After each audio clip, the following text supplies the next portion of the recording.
有关这个宝林地质的中毒案，即摆确定病毒就是米甲菌酸，但是米甲菌酸佫是为倒位来的呢？有专家认为，可能甲加抓的排泄物有关系，因为台北市卫生局第一届考察到宝林地质的时阵，就发现加抓的排泄物。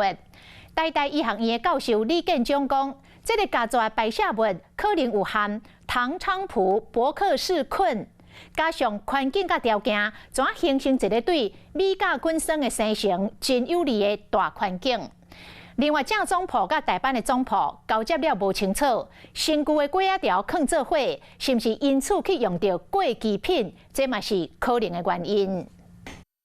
宝林地质是要中毒案件，米甲菌酸正做上大凶手。即马找着源头，总算伫咧厨房生物环境找着米甲菌酸的影子。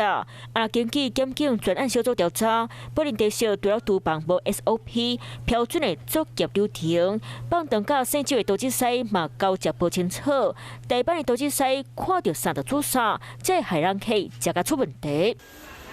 来市场行一抓，会当看到青的粿仔条用透明的塑胶落底咧。宝林种回青的粿仔条，敢用乌托摆载到店内底，敢是因为保冰正做关键的原因。佮加上保鲜到货时间含过期时间，新的甲旧的粿仔条淡做伙，有专家怀疑可能甲加抓放的屎有关系。米夏菌酸主要是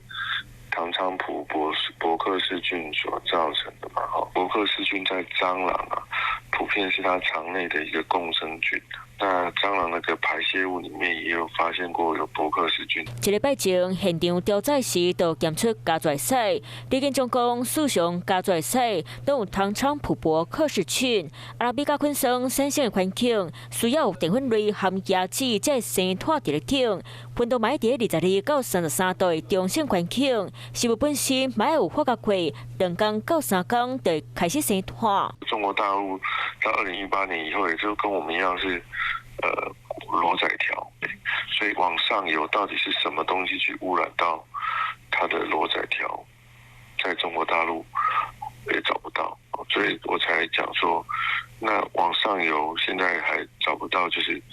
至少是下游的地方，它不是只有污染而已，污染以后你还要滋生。毕竟调查过后，配料含调味料拢无检出米甲菌酸，即马宝林内场的相关问题随的铺上底片，相关单位挽过秋田，希望当赶紧找到食物中毒的关键原因。